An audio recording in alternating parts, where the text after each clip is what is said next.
Beehive graphic design workshop, and they use murals and art to convey messages.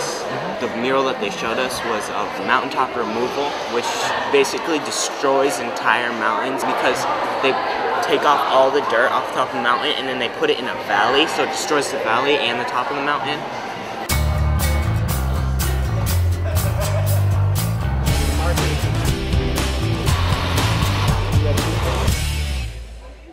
So what we have here is a combination of clay, compost, and carrot seeds. And kids are coming over, they're rolling that mixture into a ball. When it dries, it's hard, but basically it's guerrilla gardening. Kids can chuck this seed ball wherever they want. They can just drop it in their backyards, and the clay breaks down. And because of the compost, there's already that fertilizer there, and the carrots germinate and take root.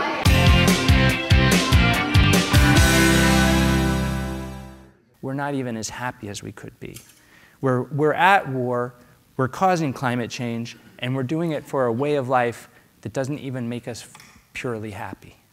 And I was mad. Back in 2006, I was angry, and my idea was that I was going to point my finger at all of you people, and I'm a writer, and I thought I would write a book about how all you people should change, and all you people should vote differently, and all you people should do business differently, because don't all you people realize how much trouble you're causing for the planet. And one day I came into my apartment and this cold air came blowing out the door at me.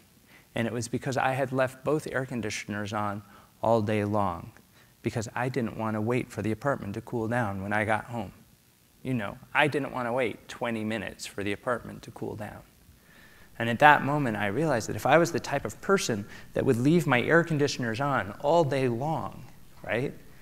Just so I didn't have to wait 20 minutes, then maybe my finger shouldn't have been pointing at you. Maybe my finger should have been pointed at me. I went to a quabbing composting workshop, and it basically was talking about like all the ways you can compost and like how to actually get composting started in your school and how to get your garden going.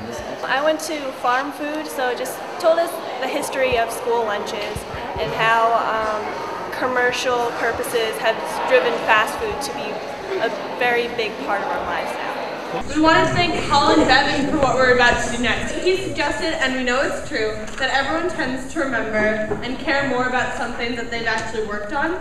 There's a child care center here at MIT. We thought it would be great to plant a garden as a way of passing on some of what we've learned about the importance of being mindful about where your food comes from, how it's grown, and about eating in ways that are more sustainable.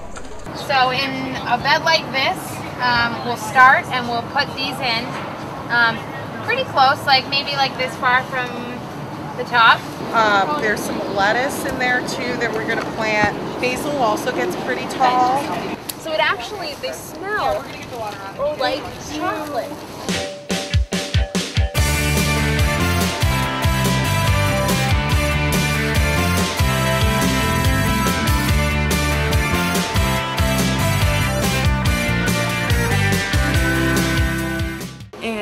What we're basically doing is you spin the wheel, we ask you a question, and if you get it right, you get a jump rope, a beach ball, or silly band. And also we have our campaign pins. Our campaign is Go Fresh, and this is our campaign mascot, Dougie.